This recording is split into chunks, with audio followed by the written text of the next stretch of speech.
unlearn some of the things. If I have to give you a simple example, and if I take in computers, we had when we were all there, we had a programming language called Fortran.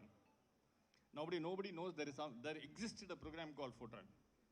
So whatever we have learned as far as Fortran is concerned, when we wanted to go and learn a new language, we had to unlearn Fortran and start learning the new languages, whether it could be Java or whatever it is. So this generation has got a new challenge in terms of unlearning and learning something new. Now what we learn today, we do not know. After 4 years, when you graduate out of this institution, what will remain, what will be new, we do not know. At this point in time, we are not in a position to predict. But at the same time, there are some basics which can never change.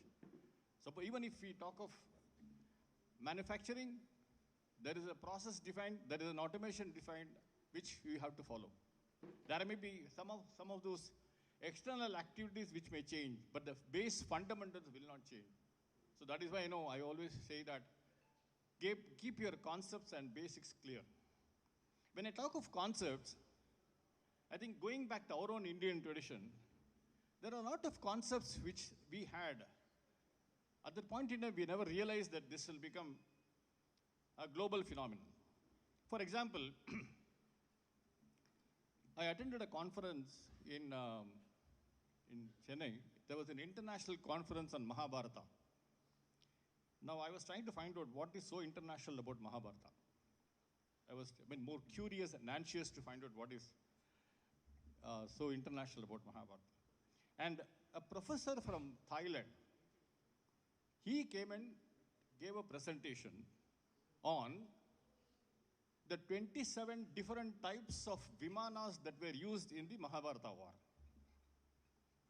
Now, all those 27 different types of vimanas that were showcased or that he presented, and we are talking of Mahabharata, and we are talking of now, all those concepts of the aircraft are all used today in our aircraft or the aviation industry.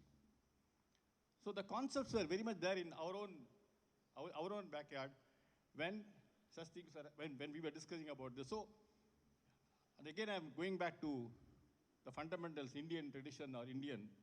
We have something so much behind that we should be proud of. The other one, if you all know, again, continuing from Mahabharata, during the war was going on, for Dhritarashtra, who could not see, one of the persons are actually explaining how, giving the war as if it is pictured and showcased. Now, how do I relate it today? A concept of video conferencing.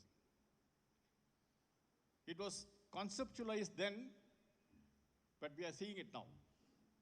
So that's what I used to say that, at least some of our friends, we used to say that we had fantastic concept. We had written down a lot of things in the system, kept it in the backyard, thinking that it is very confidential, and somebody from Germany or America, they took it from behind, and then they brought it as which we follow now, saying that this has come from abroad.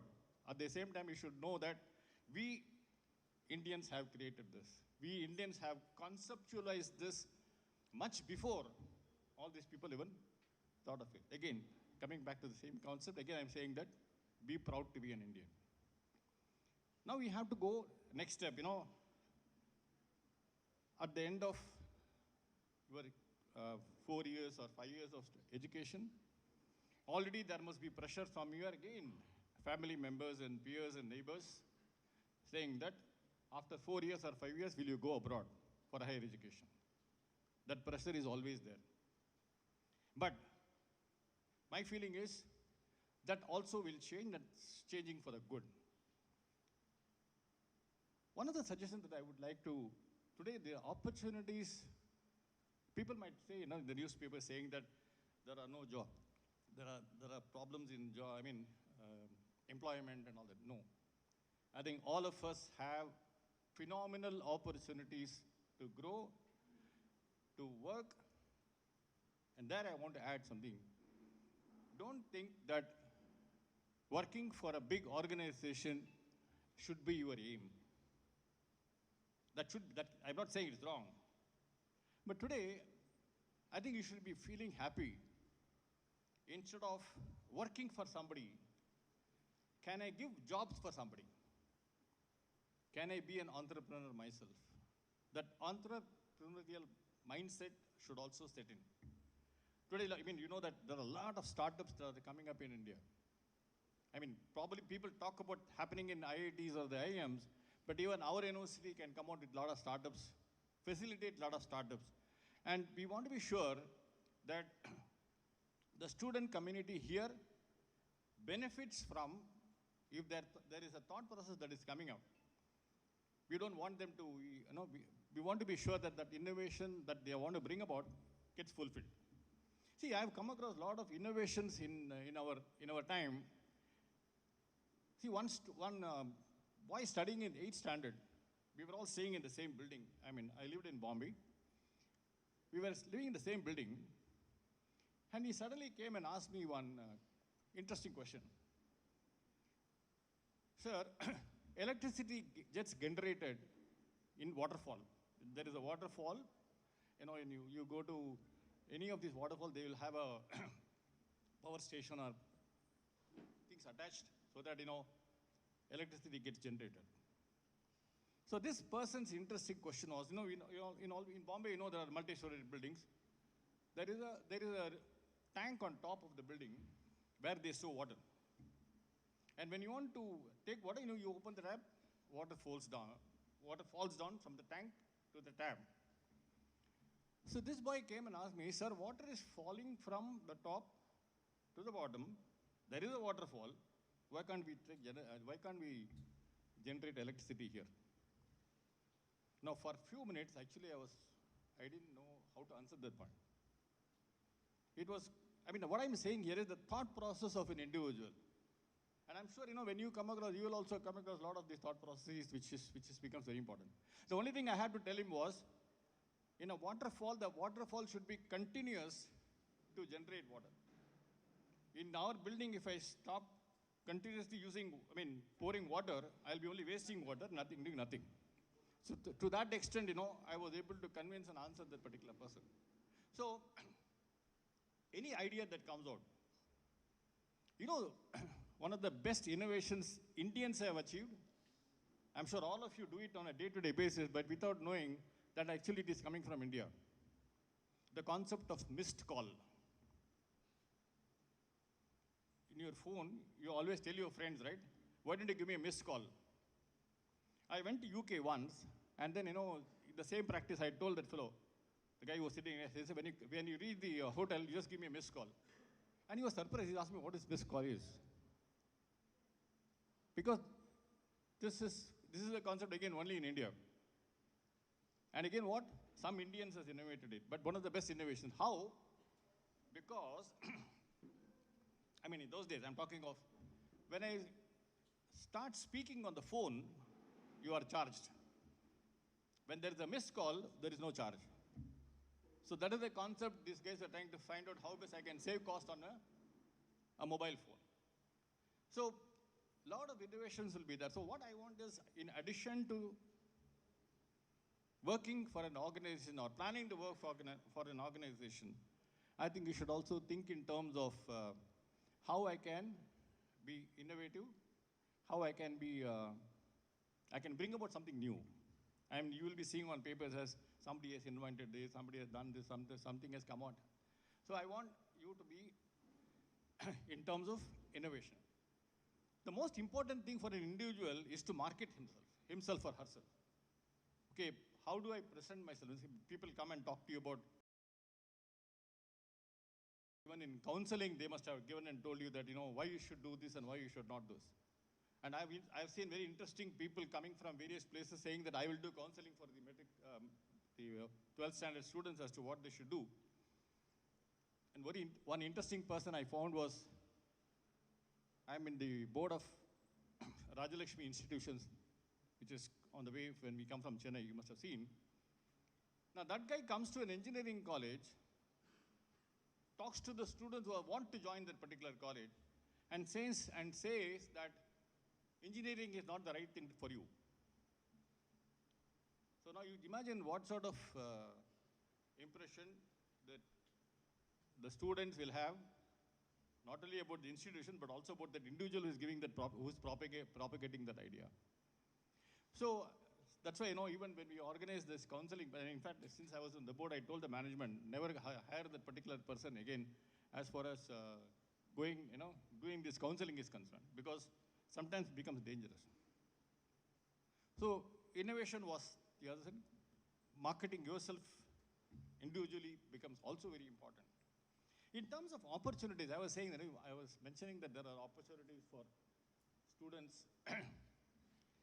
Let me give you a simple example. You take in India, if you look at it, we divide ourselves into three parts, in terms of industry that we are addressing. One is agriculture, which is the most ancient as far as we are concerned, because that's where we started all over. The second is manufacturing, and the third is services. Now we have done very well in the services part. Again, thanks to some visionaries. I can quote, I'm sure you have heard this name called F.C. Kohli. If you have not heard them, at least write them today. That he was the father of the IT industry in India. He was known as the father of the IT industry in India. He was not known as the father of the industry. He was the father of the IT industry in India. Now, he made a statement in 1974 that India missed the industrial revolution. We should have taken up that road, but somehow, for various reasons, we did not take up. So that industrial revolution happened somewhere in the late 60s, early 70s, but actually we missed that industrial revolution. So at that time, in 1974 or 75, he made a speech saying that India missed the industrial revolution. Come 90s, that is early 90s, there will be an information revolution. And that's what we are all talking about, IT and related areas, information revolution. Now, when the information revolution comes, we should grab that opportunity. If not, what he said was, our grandchildren will never forgive us. And that's where we focused, and that's what he, as an individual, focused, and then the whole information revolution we captured. So when we came in the 90s, we became very popular in the world, known for our IT and IT-related capability that we were able to bring about in our younger generation. And today, if we are so popular in the world, that if anybody talks of, and that's what, I had a chance to meet the CEO of Oracle, Larry Ellison. So, within a few minutes he said, they all address me as JRK instead of J. Ramakrishnan. He said, JRK, let me tell you very clearly, if you want to do manufacturing outsourcing, we will go to China. And if you want to do services outsourcing, we will go to India. So their model was very clear. So they knew that India is becoming a powerful place for services, particularly in the information services area. So that 90s change, we are seeing the benefit or the fruits of that now. Even then, that's what I used to say. In the 90s, when we went into the global market and said that we would like to do business for you, those people used to give us work that they didn't want to do. They were not interested in doing this. This job, go give it to people coming from India. Now things have changed.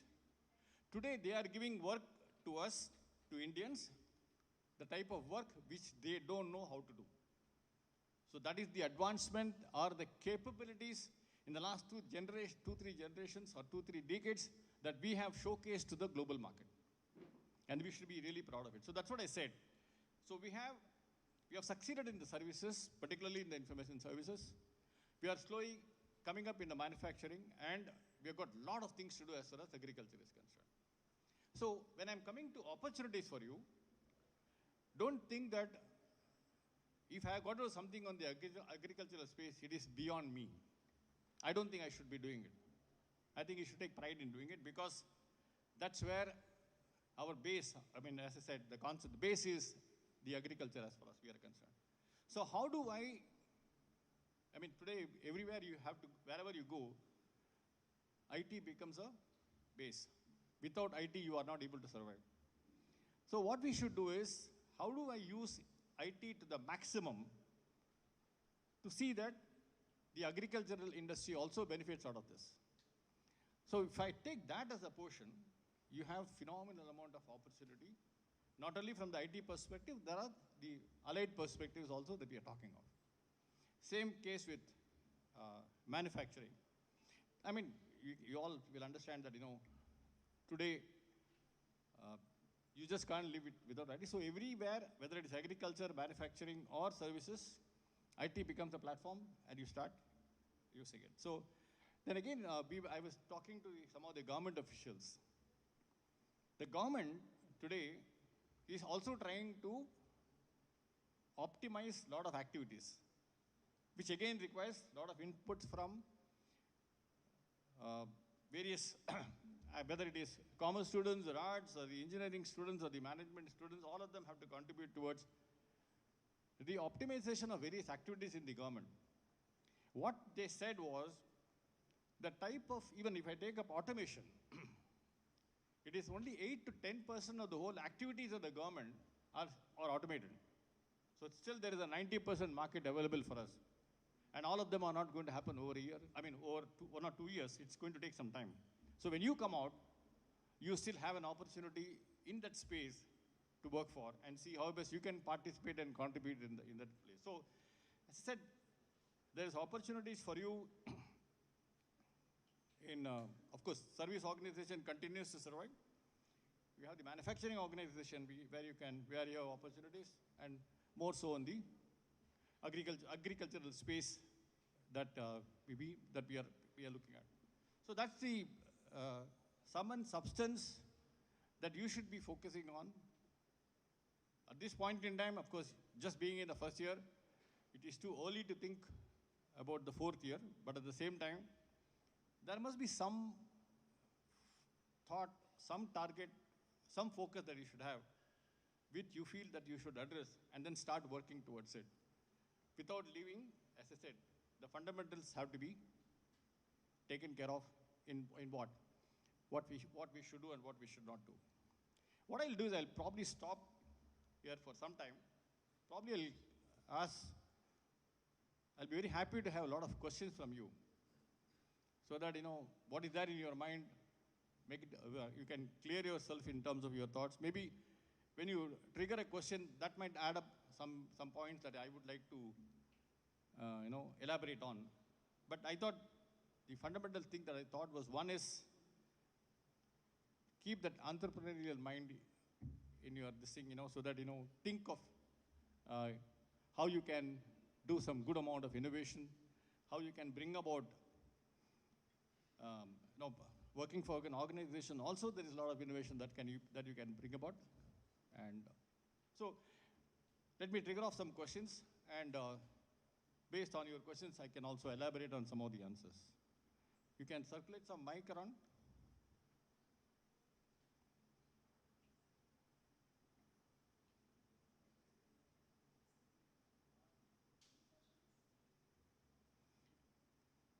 Feel free. One thing I'll tell you, I can assure you, that I will not ever say that this is a wrong question or a stupid question. I will always answer all the questions. And I mean, this is one thing which I would like to tell the faculty members also of the college, that, whenever a student asks a question, don't tell it's a stupid question or a foolish question. Answer them in any way acceptable to them.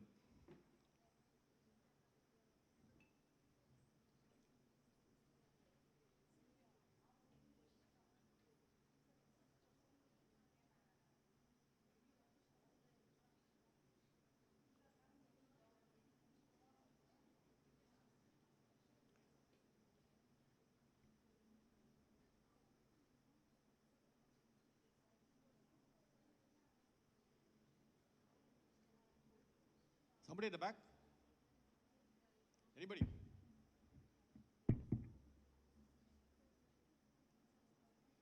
If you're not going to ask questions, then, yeah, please go ahead. Mike, take that mic, no, somebody. Good morning, sir. My name is Manasa.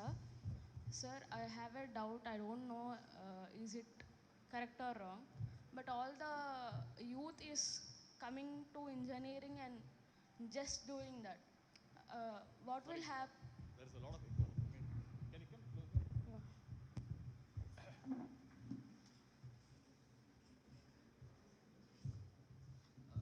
Sir, all the youth is doing engineering and getting the jobs. What about the agricultural fields? And if all the people are doing the engineering, how will get the food in the future? All the people are going outside and not doing it. Yes, sir. I have the doubt, sir. Thank you, I sir. think not that, what I'm saying is not that people are not, doing agriculture. I mean, to a certain extent, you are right. Even family from the agricultural field, their next generation is actually going for higher studies and they are not getting into agriculture. So how do I bring them back into agriculture?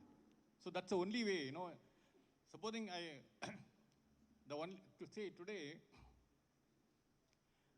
supposing, you're all young children, and when you are younger days, or even if you are seeing your younger sister or younger brother, supposing he, he or she cries, what do? Give him the mobile phone and ask him to play, right?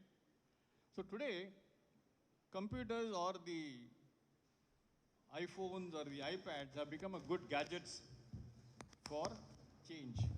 So that's what we are saying, that if I bring in some amount of information technology into agricultural space and say that IT can help you, this is one way of seeing how the next generation can take over agriculture, saying that because now I can use my computers to use for agriculture.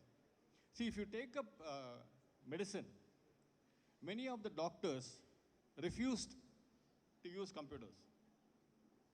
Now, if you go to a doctor, even now, many people write the prescription and then give it to you.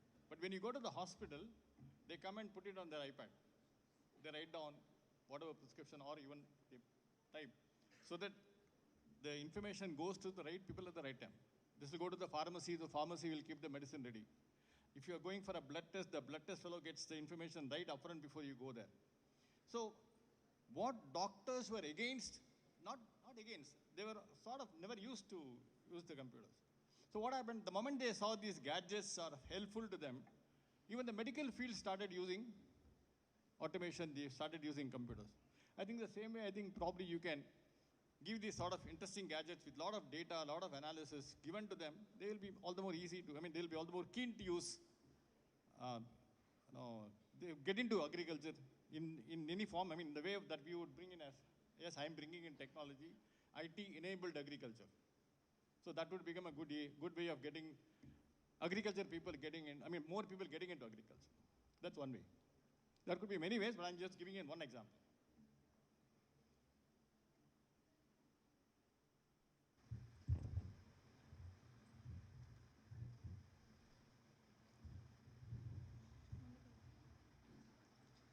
Good morning, sir. So the thing is, AI is replacing so many job offerings. Uh, some branches are setting back, right, sir? Is it the right thing to take engineering now?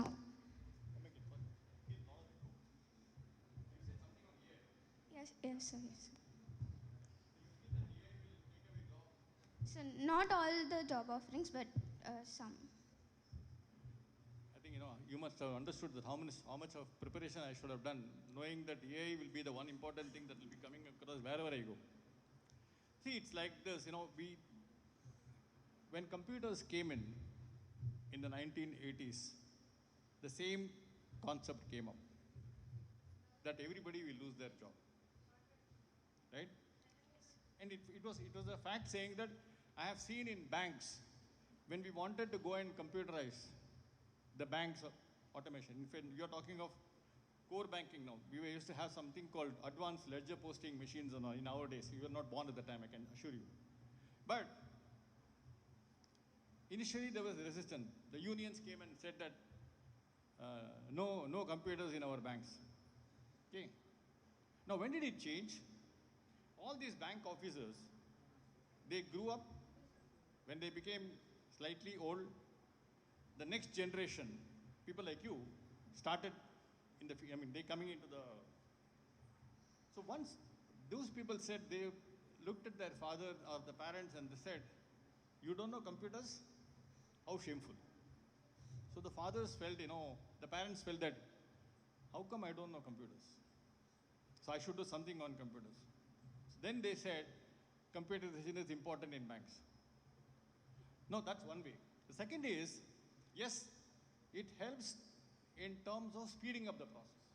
It helps in terms of, not taking care of the same thing again and again. But when it comes to post-computerization, there is a lot of analysis that you need to do. All those things, if somebody is going to do manually, it's going to be difficult. And that is the advantage the bankers got once they accepted the automation. Now today, are you going to the bank to do any transaction? You're doing it from home. And so, you're having security, all those things coming into the system. Now so now the same AI you will find, initially there is a showstopper, but at some point in time, this will also go for a toss. And people will, maybe they'll use AI as a tool, but artificial intelligence can remain artificial. Natural intelligence will always be there. Okay. That's how we are safe. Don't worry about your job.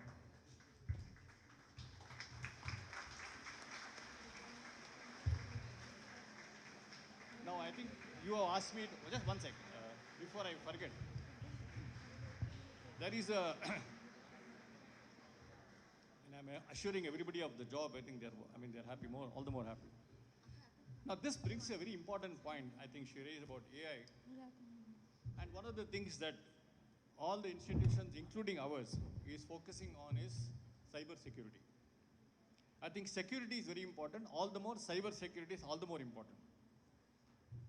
Now, when I say security is important, I'm sure when you go back to our own days, we talk of two-level authentication. We all talk of double authentication, all these things, which you do. Suddenly you enter something, you enter a password, then there is a OTP. That is a two-level authentication that we are talking of. Did we not have two-level authentication even in our younger days? In our olden days, we had. How?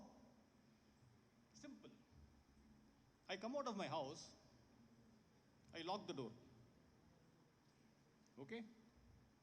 What is the next level of authentication you do? You pull the lock and see whether it is locked or not. That is your dual authentication. So we did it in some form or the other, only without defining that it is a dual authentication. So coming back to cyber security is the most wanted thing that you need to be very, very clever. Today, our country is so fast in the technology space that we are going digital in every possible way. We have GPay, Google Pay or whatever, GPays and the Paytms of the world. I was surprised. In fact, I went to the US after 13 years in the couple of months back, and there is no GPay there. There is no automatic payment transfer, nothing of that sort. We are well advanced in that space.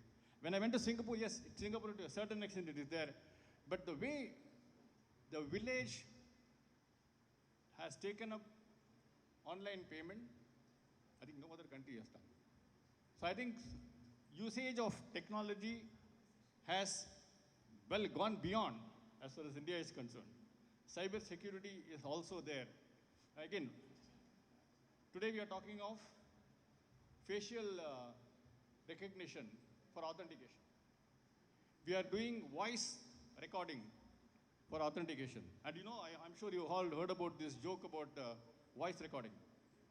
There was one guy who was actually doing voice recording for authentication, and suddenly a dog barked behind. And dog also got into the system. Now he's not able to log in because he has to search for the dog behind. So sometimes, depending too much on technology is also dangerous. So you have to finding out a balance between the two. So that's why, since you raised the topic, I think cyber security or security for that matter is so important that even in our university we are giving a lot of importance to that. And this is going to be not an essay of exercise of today or tomorrow. This is going to be forever. As long as the technology gets expanded, the security and the cyber security also is going to be taking its own shape, and that's as important as doing a study on computers. Security is also becoming important. Yeah, sure. Thank you. Good morning, sir. Actually, I have a doubt. In many big institutions in India, many people are getting highest packages, but they are not long lasting in those packages.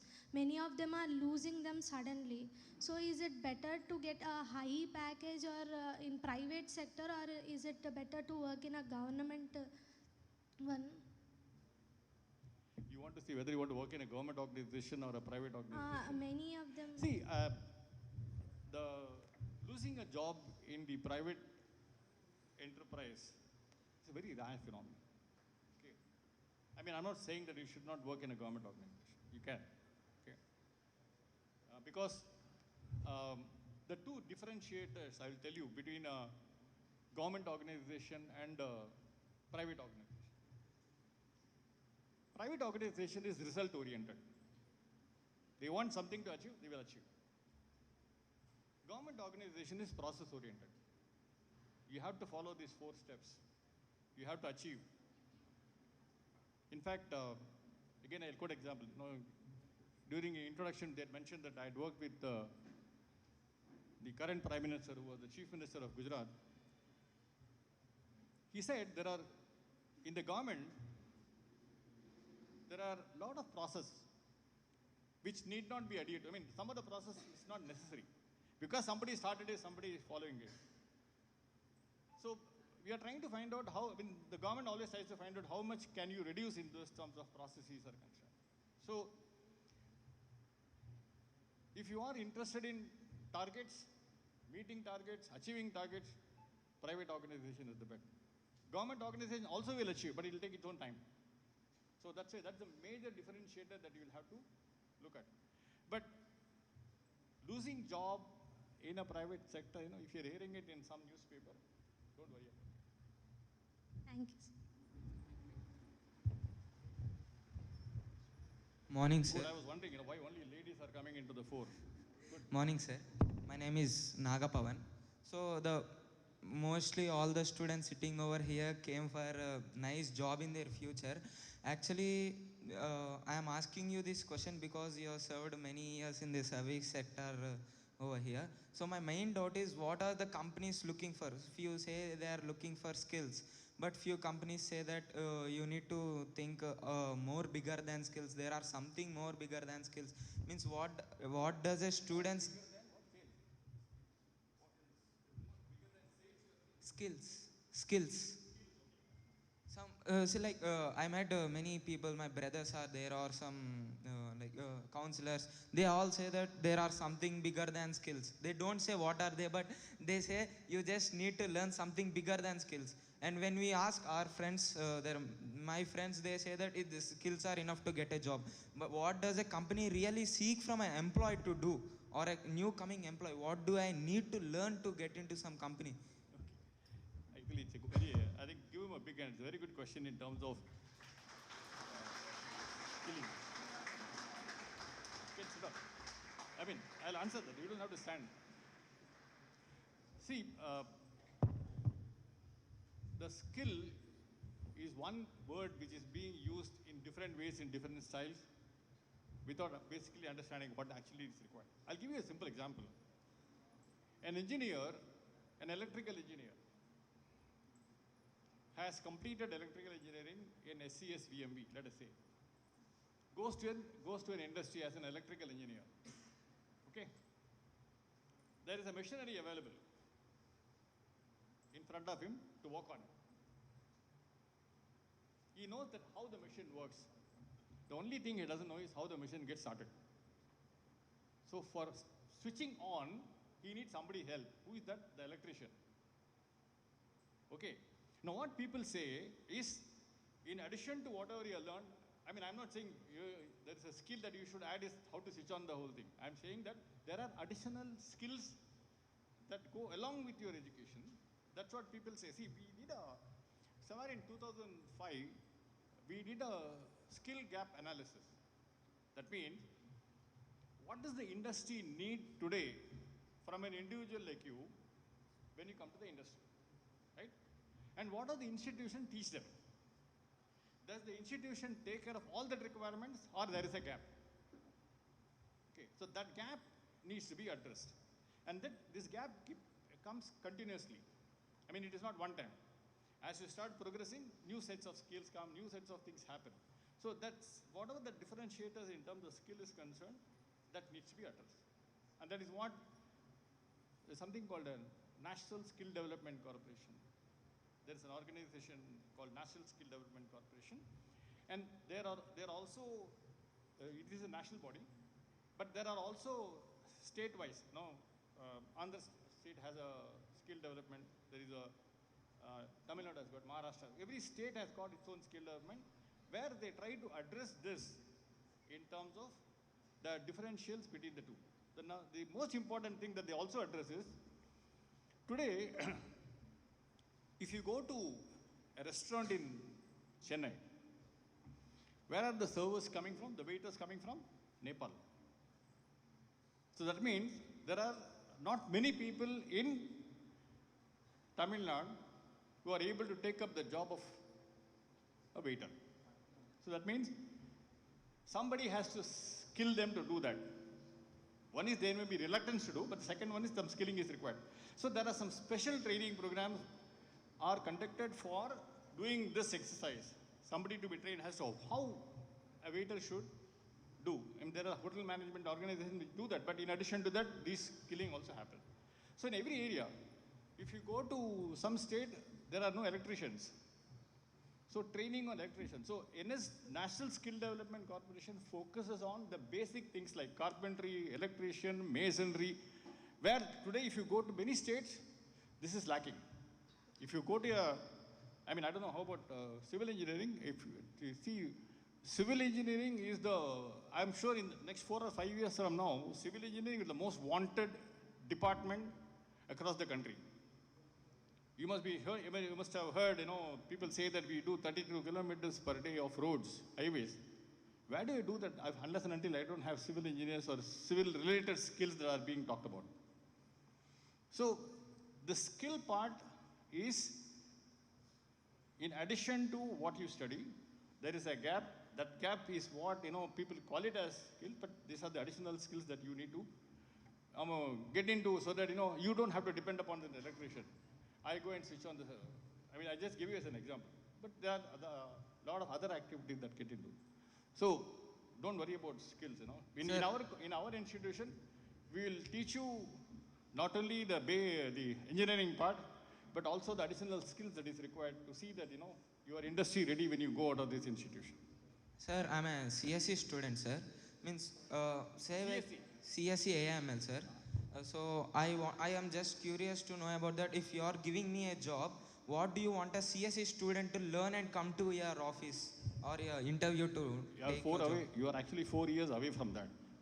So by that time, the whole skills will, the requirement. No, sir, how far I may be, but if you train from now, I need to see, sir, every boy and every student sitting here cannot wait up to 4 hours for learning some skills, right, sir? No, I may be a slow learner. From now, I might be learning, sir. No, that's what I'm saying.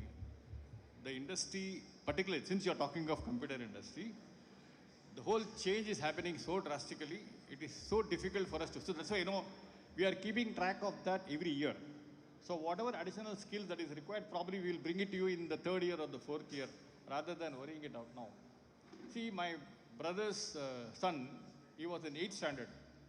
I'm talking of long back. He said, Uncle, I would like to do Java programming when he was in 8th grade. He has got 4 more of school years to go.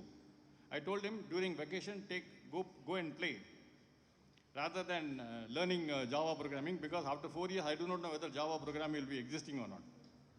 So I think, at least particularly in the computer field, let's not worry about, what will be required in the industry. Today, if whatever I say will be the requirement in the industry may not be there 4 years down the line. But again, I'm coming back. Keep your concepts best. Keep your basics correct. Then whatever you are going to develop is only on top of that. Okay? All the best to you. Thank you, sir.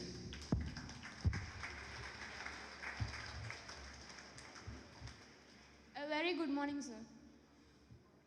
I just have a doubt to ask you that earlier you just said that for company or startups, what are the skills and requirements that are needed for the start a company?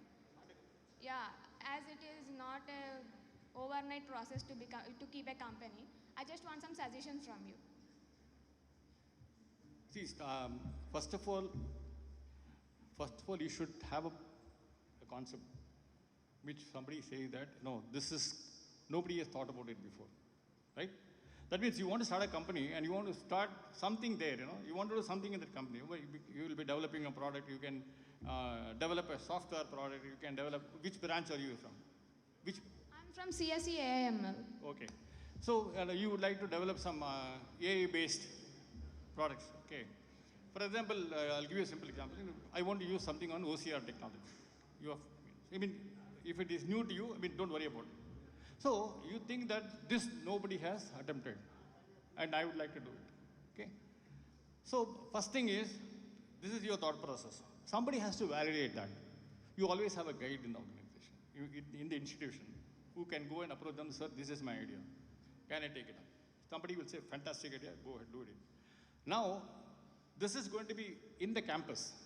So the campus will try to provide you whatever possible to see that you succeed in at least developing a prototype of the product or a concept of the product. After that, there will be people from outside. See, the moment you have a product, you have somebody to sell. Somebody should be able to sell that for you.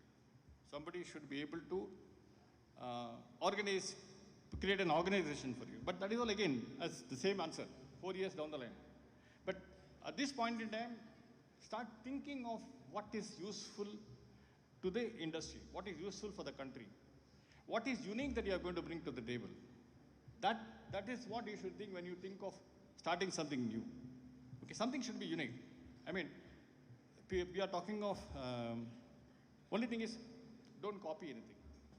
Okay, because there are some organizations which feel pride or feel proud that their organization has a buzzword called copy shamelessly. You don't copy. There are two things you should not copy.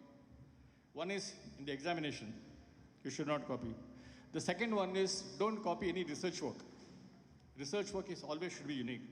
The moment you copy, then you get into plagiarism and all sorts of issues that you'll get into. Similarly, when you come out with a product, see that how unique that product can be, or it could be even a service, how unique that service could be. Think about it that way. Then there are people around you who will help you in terms of taking it forward. Okay, all the best. Thank you, sir.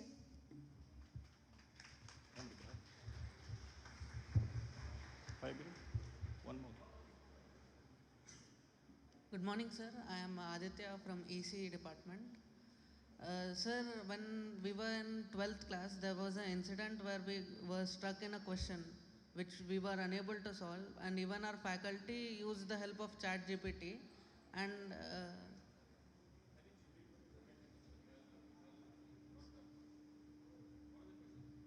sir, what are the lines through which we can use AI, sir, being a student?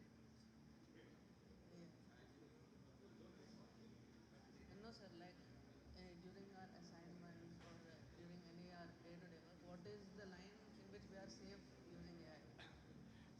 I think probably you're coming to some presentations using ChatGPT or something. Yeah. My suggestion would be this. Don't, at least in the initial stages, do your own creative and develop something, whether it is a presentation or a note or whatever it is. Because otherwise you'll never get into the habit of writing some note. You will always depend on somebody else. So at least for the initial few years, I mean, at least when you are studying, try as much as possible not use any of these gadgets that are available. Otherwise, your thought process, your thinking process will completely fade out. You will not be able to, I'm not saying that people say that wherever possible use it. No. My suggestion would be think through this, write down what you would. Maybe you can after that check with ChatGPT whether it also gave you the same answer. But your own thing should be first use the natural intelligence, then look at artificial intelligence. Okay.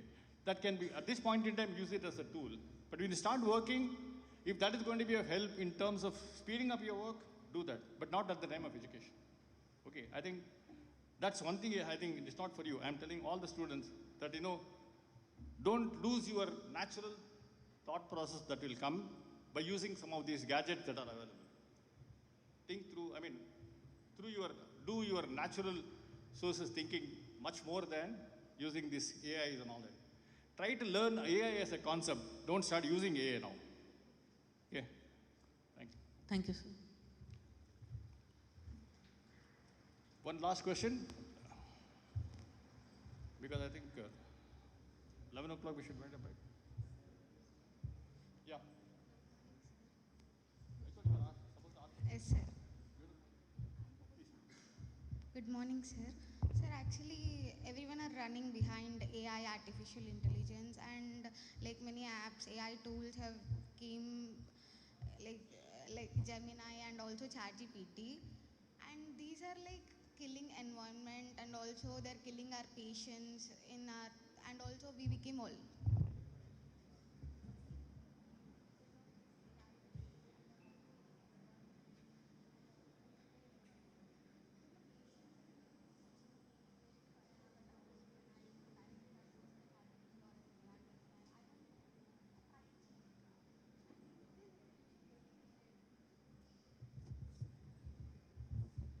I think if you have a genuine question, that's what I said. If you have a question, please address it to the faculty members. Okay, don't go back to internet. No, when you go to your doctor, these days what is happening is, somebody told you that, you have some problem in the throat. So what you normally do is go to the internet and find out what are the different types of throat infection you have. And he gives you pages and pages of report. You take it to the doctor. And you also tell him that I have a throat infection. And then he gives you some medicine. Then you start arguing with him, saying that, but internet says this. So that is why if you go to major of the doctors today, they say that please don't bring internet papers inside. So you think, if you have a problem, go to your teachers. Ask them the doubt. Don't go back to, again, as a solution given by your ChatGPT or whatever, and then take it to and find out whether your teacher is right or not. Don't question the teacher. Have the respect for them, because they are more experienced than you. More than the knowledge, they bring in experience. So today, whatever I have talked to you is out of experience. That is not that I've read in some books or something. 40 years I've spent in the industry, and I've managed over the organization, so it is easy for us to explain situation of that. But here, when you have a query in mind, go to your teachers, get them resolved. Okay. If the teacher refers to ChatGPT, I can't help. Okay. So I don't have to have a separate session for the teachers, then tell them don't use ChatGPT. Then they'll ask me what is the use of ChatGPT at all. Okay. Okay. So I know the AI has, I would say the word, has enhanced your value in terms of knowledge, but at the same time, you should use it carefully. Use that tool very, very carefully. Okay, otherwise, you will use your natural process of thinking and you will depend only on outsiders. Okay, thank you. I think with that, probably I will. So one final word. I think all of you have come to an institution which is very divine. It is blessed by the acharyas, who have got a 2,500 years lineage. This university has got its own specialization. And as I feel proud to be a board member in this institution, I'm sure all of you should feel proud that you are part of this institution. And when you go forward, you will be one of the best ambassadors of these institutions when you become the alumni of this. A long way to go, but at the same time, keep that in mind that you are in a very divine institution, blessed by a lineage of 2,500 years of various acharyas who have come across this. All the best to all of you. Thank you very much.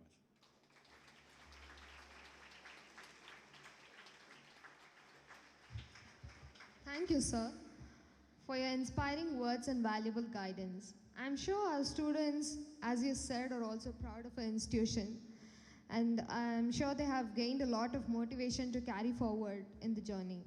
Now, before we move on to the next part of today's program, we will take a short break session. We request all of you to kindly reassemble here after the break, as we have yet another eminent personality, Mr. V. Uday Shankar, Director of NASCOM, who will be addressing our students in the following session. Thank you and enjoy a break.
Please assemble within 10 minutes.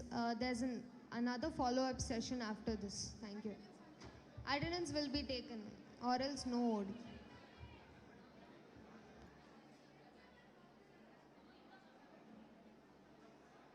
Please be present here within 10 minutes. There's another follow-up session.